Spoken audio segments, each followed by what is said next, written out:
오늘은 첫 등교날. 7살 소년의 작은 가슴이 콩콩콩 뛰고 있어요. 학교는 어떤 곳일까? 우리 담임 선생님은 어떤 분일까? 긴장된 마음으로 교실에 막 들어서는데 같은 반이 된 친구가 말을 걸어옵니다. 너 우리 반 선생님 소문 들었어? 아니, 뭔데? 우리 담임 에이, 누가 그래? 진짜야. 저것 봐. 벌써 책상을 4줄로 나눴잖아. 그 친구 말이 이 담임 선생님이 차별이 심하기로 악명 높은 분이래요.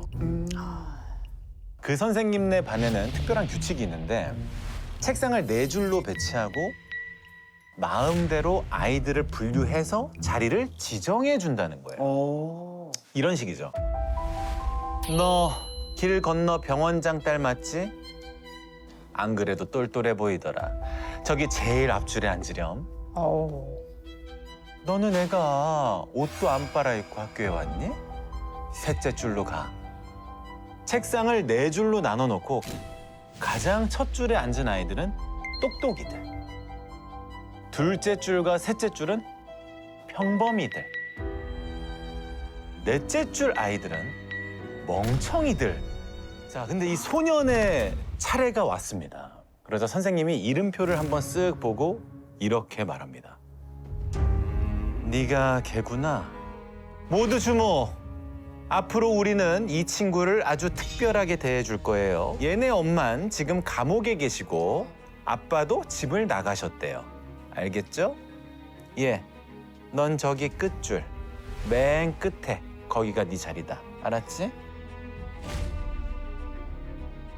아, 너무한다. 그날 소녀는 눈물을 뚝뚝 흘리며 집으로 갔어요.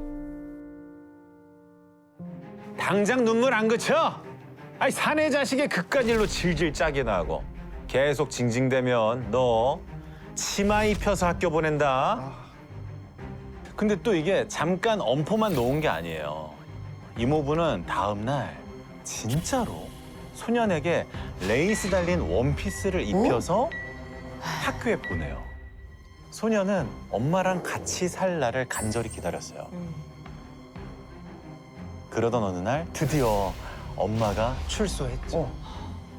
엄마의 품에 뛰어가 안긴 어린 소년을 엄마는 곧바로 교정시설에 맡겨버려요. 엄마가 돈 많이 벌어서 꼭 다시 데리러 올게. 그리고 1달, 2달, 석 달, 10달 소식이 없어요. 너무 불쌍하다, 네. 이거.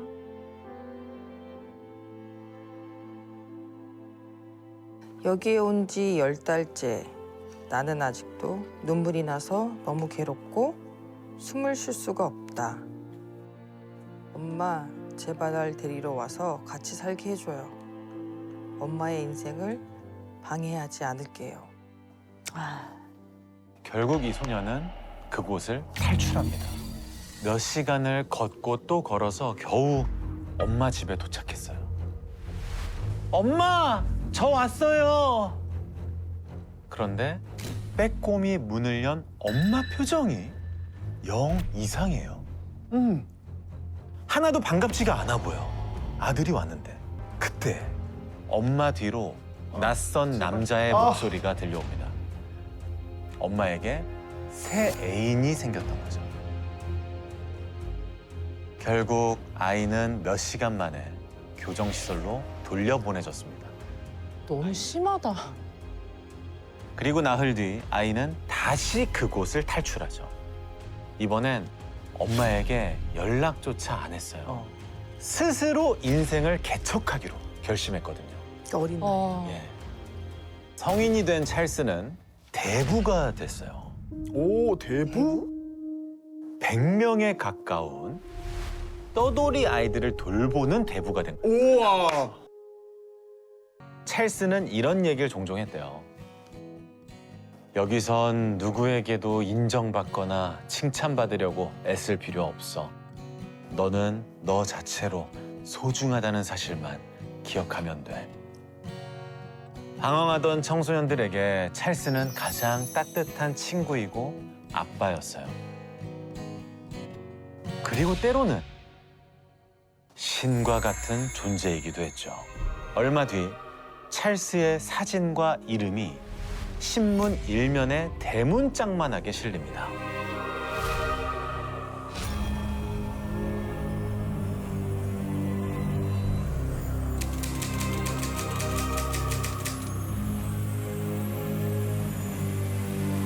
미국 역사상 가장 잔혹한 연쇄살인 사건으로도 꼽히는 맨슨 패밀리 살인 사건. 이틀에 걸쳐 희생된 피해자만 7명. 아, 이틀 동안? 예. 그중엔 영화 피아니스트로 유명한 로만 폴란스키 감독의 아내, 배우 샤론 테이트도 있었습니다. 샤론은 만삭의 임산부였는데 무려 16차례나 흉기에 찔려서 사망했대요. 그 집에 있던 손님 4명도 모두 잔혹하게 살해됐습니다. 그 주범이 우리가 봤던 찰스 맨슨입니다.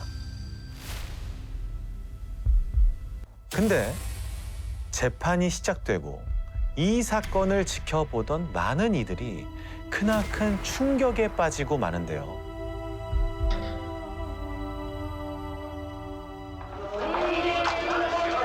뭐야?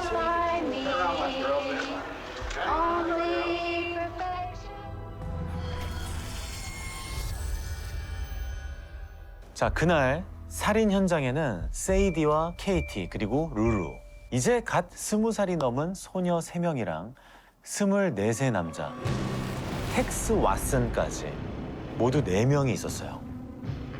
그러면 찰스 맨슨은 어디 갔어? 찰스 맨슨은 그날 사건 현장에 없었어요. 아, 그 시간에 다른 패밀리들과 함께 목장에 있었거든요. 근데 아까 신문엔 찰스 맨슨 얼굴만 나왔잖아. 대문짝만하게 찰스 맨슨 얼굴. 그렇죠. 왜일까요? 자, 검찰이 조사를 시작하면서 사건의 방향이 완전히 뒤집혀요. 소녀들은 자기들이 저지른 죄를 너무나도 천진난만하게 털어놨어요. 묻지도 않은 말까지 술술 다 얘기했다는데요. 만삭의 임산부를 죽이고 나니 너무 흥분돼서 그 피를 마셨어요. 그날 너무 배가 고파서 냉장고에 있던 수박이랑 우유도 꺼내 먹었어요. 나는 강아지 밥도 줬어. 그런데 이렇게 천진난만하다가 딱 하나 그 질문만 나오면 꿀먹은 벙어리가 됐대요. 그게 뭐였을까요? 자, 이렇게 묻습니다. 왜 죽였어요? 라는 질문엔 아무 말도 못했어요. 그러다 세 소녀 중 한 명인 케이티가 법정에서 이런 얘기를 합니다.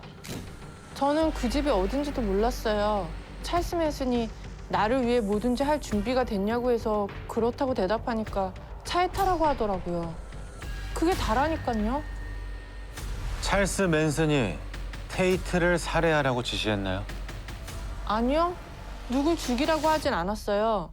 그냥 do what you need to do, 해야 할 일을 하라고 했죠. 해야 할 일이 뭔데요? 그건 나도 몰라요. 그 집에 들어간 뒤에는 텍스가 하라는 대로 했으니까.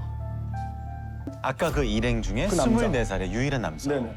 그러니까 나머지 3명의 소녀는 피해자를 죽일 이유도 없었고 왜 죽여야 하는지도 몰랐다는 거예요. 심지어 자기가 죽이는 사람들이 누군지도 모르면서 살인을 저질렀던 거죠. 하지만 이 수사기관은 텍스라는 남자가 아니라 찰스 맨슨을 주범으로 생각했어요. 아, 그렇죠. 왜냐? 재판 과정에서 보여준 찰스 맨슨과 그의 패밀리들의 모습 때문이었어요. 찰스 맨슨이 이마에 X자를 그리면 소녀들도 똑같이 X를 그리고 법정에 나옵니다. 찰스 맨슨이 머리를 밀면 다음 날 소녀들도 머리를 밀고 법정에 나타나요. 무서워. 자, 법정 밖에 있던 다른 멤버들의 모습도 비슷했어요. 어머 뭐야? 왜 저래?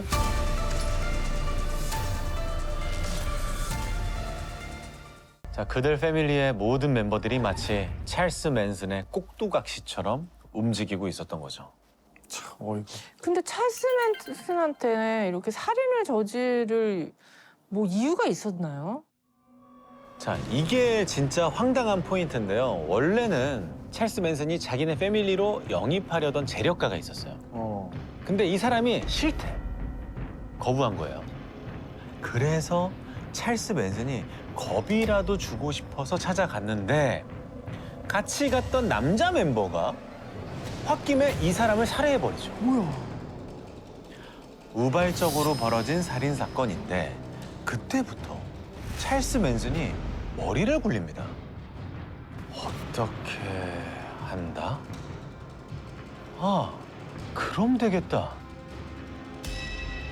살인을 저지른 그 멤버에게 피를 찍어서 벽에 뭔가를 쓰라고 시킵니다. 뭐야? 폴리티컬 피기. 폴리티컬 피기라고 적혀 있어요. 직역하면 정치돼지란 말인데 미국의 급진주의자들이 경찰을 경멸하는 의미로 쓰는 속어예요. 아 그래. 네. 그리고 그 왼쪽엔 짐승의 발바닥 같은 것도 남겨놨어요. 네. 이게 무슨 의미일까요? 당시 가장 급진적인 흑인 운동 단체가 있었어요. 혹시 아십니까? 블랙팬서라고. 그 한국말로 직역하면 이 블랙팬서가 흑표범회, 흑인들에 대한 그 심한 탄압에 이제 그 맞서자는 취지로 조직된 단체인데 이제 무장을 해서 경찰이랑 굉장히 충돌이 많았었어요. 진짜 그런 게 많았죠. 네. 미국에서는 특히 흑인과 백인 사이에 그런 게 많아서 그런 문제점이 좀 많이 언론에도 많이 나오고 뉴스에도 좀 꽤 많이 나와서 네. 그러니까 동물은 아니지만 이렇게 블랙팬서가 한 짓처럼 보이려고 경찰을 또 모욕하는 말들까지 적어 넣은 겁니다. 근데 재력가를 찌른 맨슨 패밀리의 멤버가 경찰에 붙잡히죠. 그러자 찰스 맨슨은 한 번 더 머리를 굴려요. 만약 저놈이 구속된 상태에서도 똑같은 시그니처가 있는 살인 사건이 또 일어난다면? 그럼 그 살인 사건을 다 블랙팬서들이 저지른 거라고 생각하지 않을까? 그 이후로 연쇄살인을 계획했다는 게 좀 납득이 안 되네요. 그렇죠. 사실 찰스 맨슨이 자기 패밀리한테 늘 해왔던 말이 있어요. 곧 흑인과 백인 간의 전쟁이 일어날 것이다. 그게 찰스 맨슨의 예언이었거든요. 네. 전쟁이 일어나면 자신과 자기 패밀리들만 지하 벙커에서 안전하게 지내다가 전쟁이 끝난 후에 지상으로 나와서 새로운 질서를 세울 것이다 라고 설파해온 거예요. 그때가 오면 내가 이 세상의 지도자가 된다. 뭐 그런 얘기죠. 약간 교주 같다. 맞아. 사이비 같은. 맞아. 전쟁이나 종말 이런 걸로 사람들한테 공포심을 심어주는 게 굉장히 전형적인 사이비 수법이에요. 그래서 사회심리학에 공포 관리론이라고 있거든요. 이게 사람들한테 죽음에 대한 공포를 심어주면 사람들은 굉장히 보수적으로 변하면서 집단에 대한 동조가 굉장히 커져요. 그리고 또 이제 찰스 맨슨의 입장에서는 자기 예언이 이루어질 것처럼 보이기 위해서는 더더욱 흑인 급진 단체가 백인을 계속 죽이는 것처럼 보이는 게 유리하다라고 생각을 했겠죠. 맞습니다. 그래서 찰스 맨슨은 흑인 운동 단체인 블랙팬서가 계속 백인들을 죽이고 있는 것처럼 사람들을 속이기 위해서 살인을 저지르기로 합니다.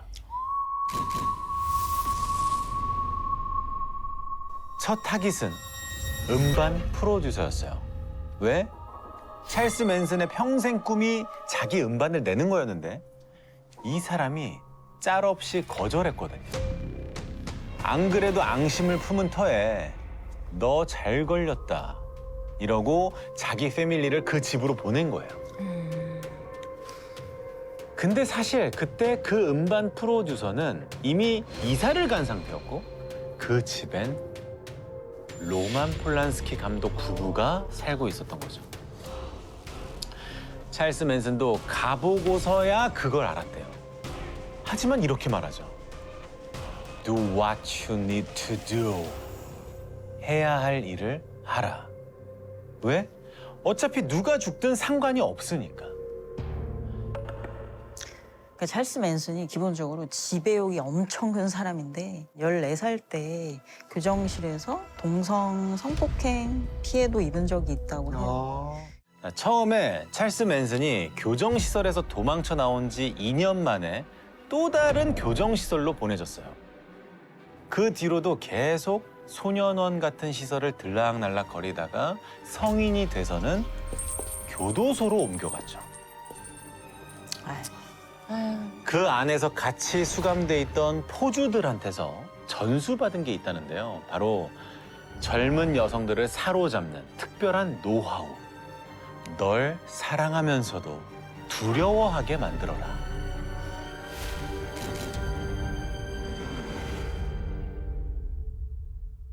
아까 그 살인을 저지른 3명의 소녀 중 한 명인 케이티에게는 외모 컴플렉스가 있었대요. 호르몬 이상 때문에 온몸에 털이 수북히 나서 친구들에게 늘 놀림을 받았는데 바닷가에서 우연히 만난 찰스 맨슨이 이런 말을 합니다. 너 자신을 있는 그대로 봐.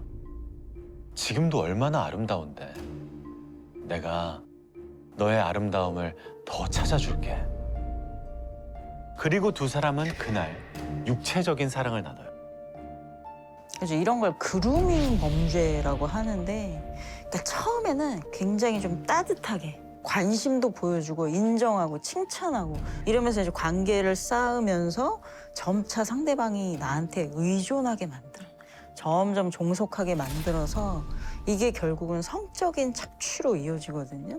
그런 다음에 내가 얼마든지 널 맘대로 할 수 있다. 널 언제든지 버릴 수도 있다. 이런 거를 똑똑히 보여주기 위한 행동을 이제 대놓고 해요.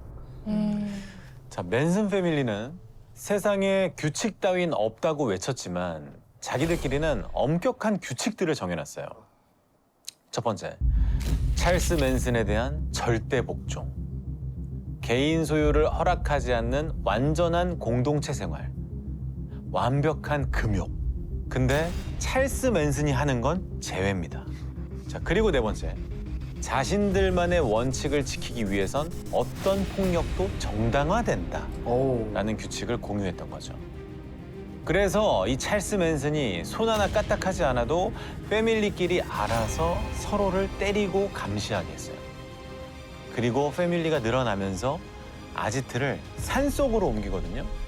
한때 영화 촬영지로 쓰였다가 버려진 목장이었는데 시계도 없고 신문도 없는 그야말로 아주 깊은 산속이었대요. 마지막 이들의 원칙이 완벽한 외부와의 단절이었거든요.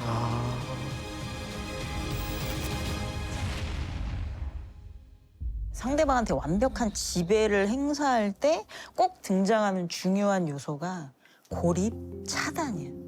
특히 가까운 뭐 친구라든지 뭐 가족이라든지 이런 사람의 조언을 전혀 듣지 못하고 또 뉴스나 이런 걸 보지 못하면 결국은 제일 가까이에 있는 사람의 교묘한 말들에 세뇌당하기가 쉬워요. 찰스 맨슨은 수시로 이런 말을 했대요. 나를 떠나면 나만큼 너를 사랑해주는 사람은 절대 없을 거야. 그리고 매일 밤 멤버들의 혀 위에 종이 조각을 올려줬다는데요. 바로 LSD. 마약? 오! 아시네요. 난 처음 들어봐. 뭐라고요? 뭐죠? LSD? 마약이잖아. LSD. 그러니까 LSD는 강한 환각을 일으키는 향정신성 의약품. 오, 그렇군요. 그 사람들이 이제 완전 환각으로 가게. 네, 그 약물이 환각성이 특히 강하대요. 그래서 냉전 시대의 미국의 CIA가 LSD로 사람을 조종하거나 통제하는 생체 실험을 한 적도 있고. 찰스 맨슨은 매일 밤 영성체를 주듯이 소녀들의 혀 위에 LSD를 적신 종이 조각을 올려놓으며 속삭여요. 나는 악마이자 예수다. 라고. 그리고는 이렇게 물었죠. Will you die for me? 날 위해 죽을 수 있어. 자, 3명의 소녀와 1명의 청년이 영문도 모른 채 살인 사건을 저지르러 간 그날도 마찬가지였습니다. 죄 없는 피해자들이 7명이나 목숨을 잃었고 자기를 가족처럼 따르던 젊은이들이 줄줄이 살인자가 됐지만 찰스는 전혀 반성의 기미가 없었어요. 내가 녹음했던 테이프를 찾아서 음반 제작자를 찾아가. 이번엔 분명히 성공할 거야. 자, 연일 신문에 이름이 나서 유명해졌잖아요. 그걸 기회 삼아서 수감 중에 실제 앨범을 발매합니다. 그것도 한 번이 아니라 2집도 내고 3집도 내고 어머. 무려 4집까지 냈대요. 앨범을 낸 게 결국은 자기의 지배력, 영향력을 계속적으로 넓히기 위한 이 시도의 일환인데 가사를 보면 존재하기를 멈춰라. 그리고 나한테 와서 사랑한다고 말해라. 이건 뭐냐면 그러니까 너는 뭐 생각할 필요도 없고 존재할 필요도 없고 나를 복종하는 존재만 되면 된다. 이런 식으로 그러니까 가사로 사람들을 세뇌하는 내용이 많아요. 주문. 네, 주문을 외우듯이. 그 와중에 더 많은 사람들 자기 소나기에 넣고 싶어 했던 거네요. 그러니까 앨범을 발매한 거죠. 찰스 맨슨은 그동안 12번이나 가석방 신청을 했대요. 야, 매번 거절당했지만 끝까지 진심으로 자기 잘못을 인정하지 않았던 거죠. 그리고 지난 2017년 83살이 되던 해 옥중에서 죽음을 맞이합니다.